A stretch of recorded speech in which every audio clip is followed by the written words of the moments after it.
Seiring berjalannya waktu, banyak dari kita menyadari bahwa menjalani pendidikan di perguruan tinggi itu bukanlah suatu hal yang mudah, karena setiap harinya mahasiswa itu sering banget dihadapi dengan tugas, proyek, dan ujian yang menuntut komitmen dan dedikasi. Nah, tapi di balik itu semua, ada satu hal yang selalu menjadi perhatian utama, yaitu biaya pendidikan. Karena seperti kita tahu kalau biaya pendidikan itu selalu naik setiap tahunnya. Nah, kalau boleh bertanya, dari sekitar 3,7 juta lulusan SMA, SMK, dan madrasah setiap tahunnya, baru 1,8 juta diserap perguruan tinggi, yang mana itu artinya masih ada 1,9 juta anak di Indonesia belum bisa ngerasain yang namanya bangku perkuliahan. Dan sebagian besar dari mereka yang nggak bisa lanjut ke kuliah, mereka itu terhalang oleh kondisi ekonomi. Bahkan yang bikin parah lagi nih, pas mahasiswa ini kuliah, mereka tuh kadang dapat tantangan lagi, yaitu kenaikan biaya kuliah, atau mungkin sering dengar dengan uang kuliah tunggal, atau disingkat dengan UKT. Nah, kenaikan UKT ini menurutku bukan menjadi hal yang dianggap remeh lagi, karena logikanya gini, ketika biaya UKT ini naik, otomatis kan kita harus mikir gitu, gimana caranya buat bayar itu semua. Apalagi kalau naiknya itu signifikan banget. Dan ini udah terjadi nih di beberapa universitas di Indonesia. Dan mungkin beberapa mahasiswa ini jadi mikir lagi, gimana caranya mereka itu tetap bisa melanjutkan pendidikan tanpa harus terbebani sama yang namanya UKT yang cenderung terus naik.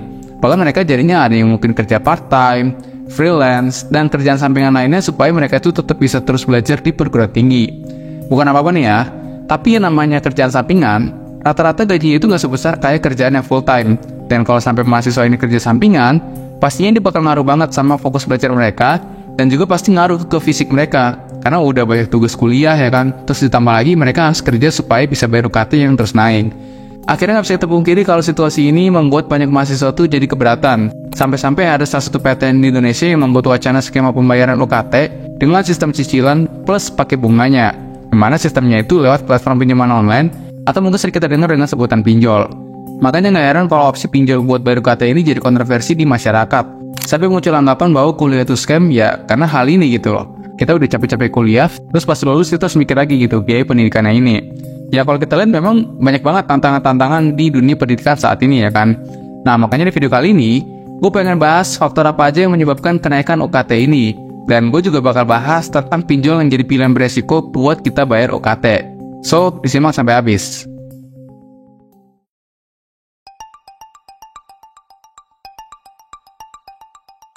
Sebelum gue bahas lebih jauh kenapa pinjol ini jadi opsi yang agak nggak masuk akal buat bayar UKT, gue bakal bahas terlebih dahulu kenapa UKT ini bisa naik. Nah, salah satu penyebab kenapa UKT ini bisa naik secara signifikan, terutama di kampus negeri ya, adalah karena penetapan status PTNBH atau Perguruan Tinggi Negeri Berbadan Hukum. Nah, karena lewat perubahan status ini, kampus itu diberi hak otonom sama pemerintah supaya bisa lebih mandiri ketika mengelola anggaran institusinya. Ya, jadinya mereka tuh cenderung lebih ngandelin UKT ini sebagai salah satu sumber pendapatan mereka buat memenuhi kebutuhan kampus, kayak biaya operasional, biaya untuk fasilitas kampus, dan lain semacamnya. Kita ambil contoh misalnya kampus Unsud atau Universitas Sudirman. Mereka kan statusnya lagi transformasi ya ke PTNBH ini. Dan nampaknya lo bisa lihat gitu, UKT mahasiswa di sana naik sampai ratusan persen. Dan ini pun sempat viral di beberapa media sosial. Nah, walaupun akhirnya Unsud melakukan penyesuaian lagi terhadap biaya UKT, tapi menurut gue wajar aja kalau ini tuh jadi keresahan banyak orang. Karena Presiden BEM Unsud sendiri bilang kalau UKT dia tuh naik dari 2,5 juta jadi 14 juta. Ya lu bikin aja itu naiknya berapa ratus persen gitu kan, karena transisi PTNBH ini. Nah, selain alasan kebijakan PTNBH, ada juga alasan lain kenapa UKT ini bisa naik, yaitu karena inflasi. Contohnya gini deh, inflasi di Indonesia menurut pemerintah itu kan di angka 3-5%-an ya.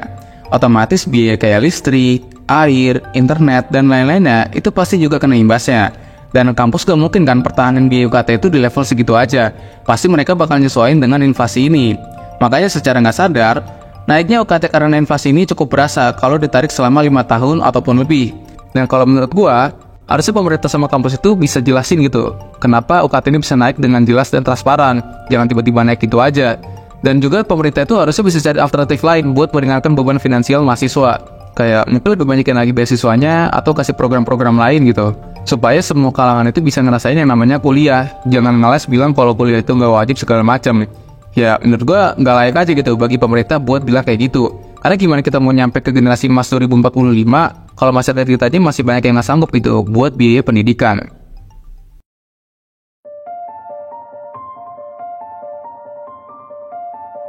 Kalau kita bicara soal tingginya biaya kuliah, ada laporan menarik dari Otoritas Jasa Keuangan yang bilang kalau pendanaan dari pinjaman online ke sektor pendidikan itu sampai 2,47 triliun sampai Januari 2024. Dan di awal tahun, ramai banget di sosmed berita tentang salah satu perguruan tinggi, yaitu ya kampus itu, yang menawarkan pembayaran UKT dengan platform pinjaman online yang bernama Dana Cipta.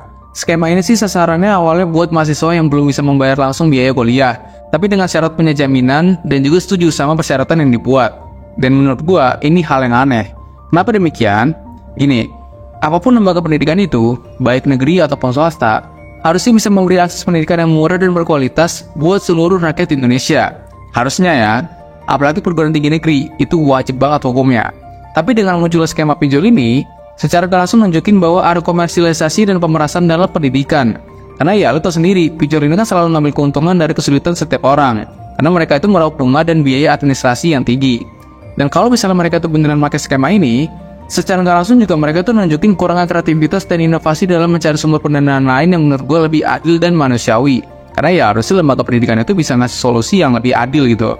Dan terus nih ya, skema pinjol ini juga berpotensi membuat mahasiswa terjerat dalam utang. Karena yang gue tahu, orang yang ngambil pinjaman online itu harus bayar cicilan setiap bulan dengan bunga yang cukup besar. Bahkan per tahun itu bisa sampai lebih dari 15%. Nah kalau misalnya sampai nggak mampu lunasin, risiko yang gue takutin adalah munculnya intimidasi-intimidasi yang datang. Yang mana ini tuh bisa mengganggu proses belajar. Karena kalau orang pinjol ini nagih secara langsung, serem banget gitu kan. Bahkan mereka tuh sampai neror ke teman dekat lu, atau bahkan bisa sampai ke keluarga lu. Dan harusnya kalau lu sebagai mahasiswa, ketika lu lulus dari kampus, pikiran lu udah fokus sama yang namanya pengembangan diri dan juga karir, bukan masih mikirin hutang besar karena biaya kuliah. Mungkin ini ya alasan kenapa pendidikan itu dibilang scam, ya karena tadi ada institusi pendidikan yang terkadang lebih fokus pada keuntungan daripada pendidikan yang bisa mengembangkan SDM kita. Jadinya muncul deh persepsi negatif kayak gini. Terus apa dong alternatif lain selain pinjol untuk ngadepin UKT yang mahal dan juga kenaikan UKT? Menurut gua, lu sebagai mahasiswa itu bisa cari atau daftar beasiswa dari pemerintah, swasta, atau lembaga lainnya. Bisa mungkin lu jangan pernah nyentuh gitu yang namanya pinjol, karena kedepannya bakal ngerepotin diri lu sendiri. Dan kalau misalnya ada kesempatan dari kampus, lu bisa ngajin permohonan keringanan UKT. Dan solusi buat pemerintah mungkin bisa diperbanyak lagi gitu, beasiswa kayak KIP, bidik misi, dan beasiswa yang lainnya, supaya mahasiswa itu nggak terbebani sama biaya pendidikan yang tinggi. Dan juga harus tepat nih sasarannya, karena ya ada juga gitu kan yang nerima KIP tapi kelakuannya kayak yang kemarin-kemarin itu. Jangan sampai lah ada kasus kayak kemarin-kemarin, bahwa banyak banget pengguna KIP yang ternyata mereka tuh sangat mampu secara finansial. Dan mungkin bisa lebih dipertimbangkan lagi buat kasih subsidi lebih besar kepada setiap universitas, supaya ini bisa menekan biaya kuliah.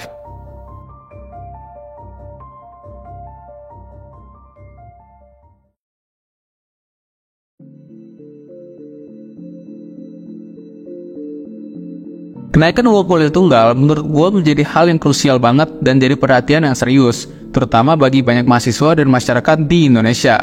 Karena perlu diingat bahwa pendidikan itu jadi hak setiap warga negara yang seharusnya itu nggak menjadi beban finansial yang berat. Apalagi sampai ada tawaran bayar UKT pakai pinjol yang menurut gue berpotensi membuat mahasiswa terjerat dalam utang. Harusnya Indonesia itu bisa lihat dan mencontoh beberapa negara maju gitu, kayak Finlandia, Jerman, Prancis, yang bahkan menawarkan kuliah secara gratis, sampai S3 tuh bahkan setahu gue. Karena menurut gua, kemajuan suatu negara itu bisa diukur dengan keunggulan SDM-nya. Dan caranya ya dari pendidikan tinggi. Nah kalau misalnya SDM-nya tinggi gitu ya, mereka tuh bisa selalu terdepan dalam inovasi. Dan hal ini jadi catatan penting buat mahasiswa di Indonesia, bahwa lu itu nggak bisa sepenuhnya ngandelin pemerintah. Lu harus lebih aktif lagi buat cari informasi tentang berbagai beasiswa, dan juga jangan ragu buat ngajuin keringanan UKT kalau diperluin. Karena balik lagi, tujuan lu kuliah itu kan ya supaya lu bisa lebih fokus buat pengembangan diri, bukan malah fokus sama biaya pendidikannya. Apalagi sampai punya pikiran supaya gaji setelah lu kerja nanti malah buat bayar biaya pendidikan selama lu kuliah. Gue juga berharap supaya pemerintah itu bisa lebih proaktif lagi gitu terhadap pendidikan ini, supaya anggaran yang dikeluarin itu benar-benar tepat sasaran. Karena katanya kan Indonesia itu pengen jadi generasi emas 2045. Ya pemerintah juga harus bisa mastiin bahwa pendidikan tinggi itu tetap menjadi sarana buat tingkatin kualitas hidup dan membuka peluang masa depan yang lebih baik bagi seluruh anak bangsa. Dan gue juga berharap hal ini bisa terus konsisten. Jangan sampai kata generasi emas ini berubah gitu, jadi generasi cemas 2045. Coba kalau menurut lo, kenaikan UKT dengan skema pinjol ini patut gak sih terjadi di Indonesia? Coba tulis di kolom komen. Well, sekian dulu pembahasan kali ini, semoga bermanfaat dan sampai jumpa segmen selanjutnya.